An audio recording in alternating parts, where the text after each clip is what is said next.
بسم اللہ الرحمن الرحیم۔ السلام علیکم ورحمۃ اللہ وبرکاتہ۔ آج کی تجوید کلاس میں ہم نے پڑھنا ہے جزم کے بارے میں۔ جزم کیا ہوتا ہے، کیسا ہوتا ہے اور کہاں پر ہوتا ہے۔ اس کے ساتھ ساتھ جزم کے 3 تصورات ہیں، انہیں بھی ہم نے آج کے سبق میں حل کرنا ہے۔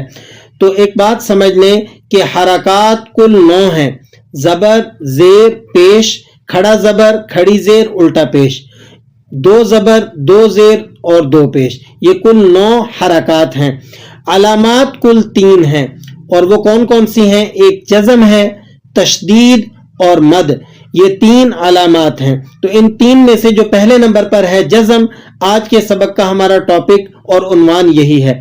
تو جزم کو سمجھنے سے پہلے ذرا جزم کا سائن اور اس کی شکل کو سمجھ لیں کہ جزم کی ایک شکل جو آپ کے سامنے اوپن ہے، ہمارے ہاں جو قرآن کریم کے نسخے ہوتے ہیں عموماً اس میں جو جزم کا سائن اور جزم کی جو شکل بنی ہوتی ہے وہ اس طرح کی ہوتی ہے، اور عرب ممالک میں، عرب کنٹریز کے اندر جو قرآن کریم کے نسخے ہیں ان میں جو جزم کا سائن ہے وہ ذرا سرکل کی شکل کا بنا ہوا ہوتا ہے۔ تو آپ کو امید کرتا ہوں جزم کا جو سائن ہے، جو اس کی شکل ہے، وہ سمجھ میں آ گئی ہوگی۔ اب چلتے ہیں جزم کے تصورات کی طرف۔ سب سے پہلے نمبر پر پہلا جو تصور ہے، جو پہلا کانسیپٹ ہے جزم کا، اسے جاننے سے پہلے آپ تمہیدی طور پر اس بات کو سمجھ لیں کہ جزم جب بھی حروف قلقلہ اور حمزہ کے علاوہ جس بھی حرف کے اوپر آئے گا تو آپ نے ان تمام حروفوں کو سکون کے ساتھ اور بغیر جھٹکے کے، بغیر باؤنسنگ ساؤنڈ کے آپ نے ان کو ادا کرنا ہے۔ اور کس طرح سے پڑھیں گے آپ ان کو؟ یعنی ظاہر کر کے اور سکون اور نرمی کے ساتھ۔ ٹھیک ہے، یہ بات آپ کو سمجھ میں آ گئی۔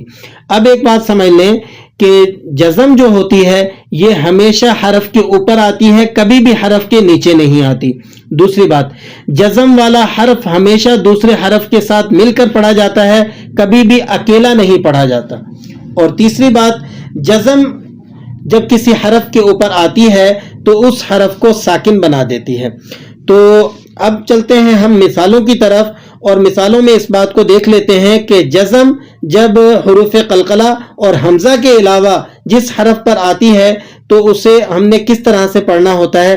اب دیکھیں یہاں مثالوں میں آپ کو وہ کافی سارے حروف ملیں گے جو حروف قلقلہ اور حمزہ کے علاوہ ہیں، تو ان پر جب جزم آتی ہے تو ان کے ساتھ جب دوسرا حرف ملا کر ہم پڑھتے ہیں تو ہم انہیں کس طرح سے پڑھتے ہیں؟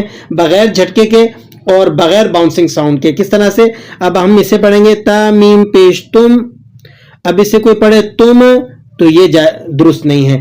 اسی طرح قم، اس، ال، ام، ہم، حل، بل، بل، بل پڑھنا یہ درست نہیں ہے۔ من، ان، سل، قل۔ تو یہ تھا جزم کا کانسیپٹ نمبر 1، پہلا تصور، جس کے اندر ہم نے اس بات کو اچھی طرح سے سمجھ لیا۔ اب چلتے ہیں جزم کے دوسرے تصور کی طرف۔ جزم کا دوسرا تصور یہ ہے کہ جزم جب حروف قلقلہ کے اوپر آ جائے تو آپ نے انہیں کس طرح سے ادا کرنا ہوتا ہے۔ یہ بات سمجھ لیں کہ جزم جب حروف قلقلہ کے اوپر آ جاتی ہے، حروف قلقلہ کتنے ہیں؟ 5 حروف ہیں، قوف، طا، با، جیم، دال۔ یہ مشہور زمانہ الفاظ ہیں، مشہور زمانہ لفظ ہیں، حروف ہیں، آپ کو اچھی طرح سے ان کا پتہ ہوگا۔ تو ان 5 حروفوں میں سے جب بھی کسی حرف کے اوپر جزم آ جائے گی تو آپ نے اسے ذرا ہلا کر اور جھٹکا دے کر، ذرا اسے جو ہے مطلب جنبش دے کر آپ نے اس کو ادا کرنا ہے۔ اور کس طرح سے پڑھیں گے؟ ذرا مثالوں میں چل کر حروف قلقلہ کو ہم دیکھ لیتے ہیں۔ دیکھیں، حمزہ زبر قوف آقو، حمزہ زبر تو آتو، حمزہ زبر با اب، حمزہ زبر جیم اج، حمزہ زبر دال اد۔ تو اب یہ 5 حروف قلقلہ ہیں۔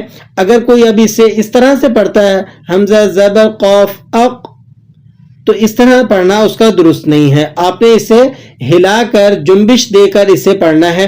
کس طریقے سے آپ اسے ادا کریں گے؟ حمزہ زبر قوف آقو، حمزہ زبر تو آتو، تو اب حروف قلقلہ کی چند ایک قرآن کریم کے الفاظوں میں سے ہم نے مثالیں لی ہیں. آپ ان میں ذرا دیکھیں کہ وہاں اگر حروف قلقلہ کے اوپر جزم آ جاتا ہے تو ہم اسے کس طرح سے ادا کرتے ہیں. دیکھیں خلاقوتو، خلاقوتو قاف کے اوپر جزم لگا ہوا ہے تو آپ نے حروف قلقلہ والے حرف کو یہاں جنبش دے کر ہلا کر اسے ادا کرنا ہے. اسی طرح نبغی، نبغی، فقد، لقد، عبد، قبلی، عدن، عدل. تو یہ تمام وہ حروف ہیں جو حروف قلقلہ ہیں. اگر ان کے اوپر جزم آتا ہے تو آپ نے انہیں ہلانا ہے، جنبش دینی ہے اور پھر آپ نے ان کو ادا کرنا ہے. تو یہ تھا جزم کا دوسرا تصور، جس میں ہم نے اس بات کو سمجھا کہ اگر جزم حروف قلقلہ پر آتی ہے تو پھر اس کا کیا طریقہ کار ہوگا، اس کا کیا تصور رہے گا. اب تیسرے نمبر پر جو جزم کا تصور ہے کہ اگر جزم حمزہ کے اوپر آتی ہے. ٹھیک ہے، سب سے پہلے آپ حمزہ کی شکلوں کو سمجھ لیں. حمزہ کی 3 شکلیں ہیں. ایک تو الف کا شکل کا حمزہ ہوتا ہے، عموماً اس کے اوپر حمزہ لگا ہوا بھی ہوتا ہے. تو اور دوسرا حمزہ کی شکل ہے یا، اور تیسری شکل ہے حمزہ بشکل واو. تو یہ 3 شکلیں ہیں حمزہ کی. اگر جزم حمزہ کے اوپر آتی ہے تو پھر آپ نے اسے کس طریقے سے ادا کرنا ہے. اس کا کانسیپٹ کیا ہے کہ اگر جزم حمزہ کے اوپر آ جاتی ہے تو آپ نے حمزہ کو، اس حمزہ کو جس کے اوپر جزم لگا ہوا ہے، آپ نے اسے ہلا کر پڑھنا ہے. کس طریقے سے؟ جھٹکا لگا کر جرکنگ ساؤنڈ کے ساتھ آپ نے اس کو ادا کرنا ہے. کس طریقے سے پڑھیں گے ذرا مثالوں میں چل کر ہم اسے اچھے طریقے سے سمجھتے ہیں. دیکھیں اب یہ ایک حمزہ ہے، اس کے اوپر جزم لگا ہوا ہے تو اسے ہم نے پڑھنا ہے بس.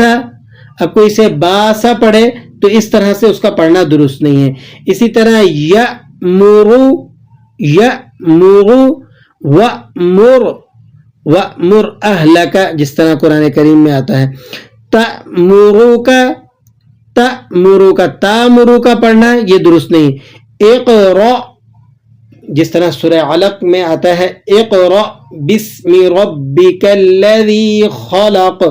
اقرأ بعض لوگ اسے اقرأ پڑھتے ہیں، یہ درست نہیں ہے. ٹھیک ہے. اسی طرح نأتی، یؤمنو، نؤمنو، تؤمنو. تو دیکھیں یہ ہے حمزہ جب یہ کس کے اوپر، یہ ہے جزم جب یہ کس کے اوپر آتا ہے، حمزہ کے اوپر آتا ہے تو آپ نے جب اس کو ادا کرنا ہے تو اسے ذرا جھٹکے کے ساتھ، جرکنگ ساؤنڈ کے ساتھ اسے پڑھنا ہوتا ہے. تو یہ تھا جزم کا تیسرا تصور کہ جب جزم آ جائے کسی حمزہ کے اوپر تو پھر ہم نے اسے کس طریقے سے ادا کرنا ہوتا ہے.